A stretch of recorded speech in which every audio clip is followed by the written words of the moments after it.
1935, the British war hero known as Lawrence of Arabia died from a head injury in a motorcycle crash. He wasn't wearing a helmet. That tragedy moved one of his doctors to research the safety potential of motorcycle helmets. The motorcycle helmet is the most important part of the motorcyclist's safety gear. Today, wearing one is a rule of the road in many places around the world. Modern helmets are entirely synthetic. They design them on a computer. The software guides milling tools to produce a prototype from polyurethane foam. The prototype gives them a good look at the helmet's shape and style. Once they're satisfied with it, they build a metal mold for mass production. The molding material is a pile of polycarbonate pellets. It's the same thing used to make astronaut bubble helmets. An injection molding machine melts the pellets and injects them into the two-part helmet mold. The polycarbonate cools and solidifies into the shape of the mold. The result is the outer shell of the helmet, complete with holes for vents and other parts. Next, a robot grips the helmet shell and moves it against a sanding belt to smooth the seam left by the mold. The robot also gives the shell an overall polish.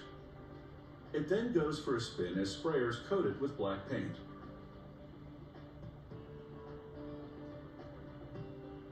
A factory employee pulls a sheet of decals through water to lift them from the backing.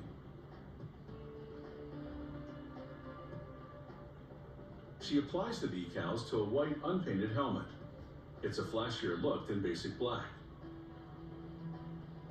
It takes practice to be able to apply the decals correctly because the helmet surface is complex and curvy. She smooths out air bubbles in preparation for the application of a protective clear coat.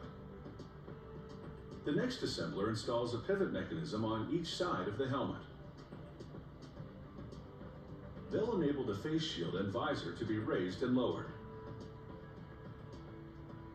The hardware fits perfectly into the molded niches. There's just enough room for the mechanism to operate smoothly.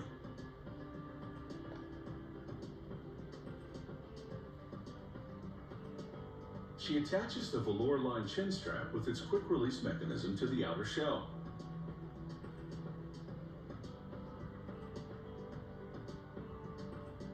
Then these foam polystyrene pellets are transformed into the helmet's cushioning inner shell.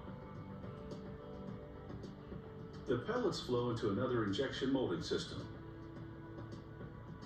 A nozzle injects the melted polystyrene into the mold, and it takes the shape of shock-absorbing helmet liners. The foam solidifies and the machine ejects the completed liners. The density of the polystyrene foam varies throughout the helmet for strategic shock resistance, enabling it to meet international safety requirements. Padding in the crown and around the chin area makes it more comfortable to wear. They now join the helmet's inner shell to the outer one. After a liberal application of glue, she pushes the liner into the shell. It's a snug fit, and it takes a bit of maneuvering to get it in there. She attaches a robust chin guard to the helmet. This molded polycarbonate part is designed to protect the lower half of the rider's face. The assembler screws it to the helmet on both sides.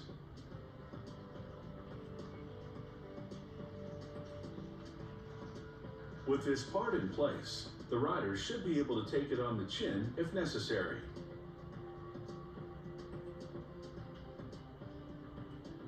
A transparent polycarbonate face shield completes this motorcycle helmet.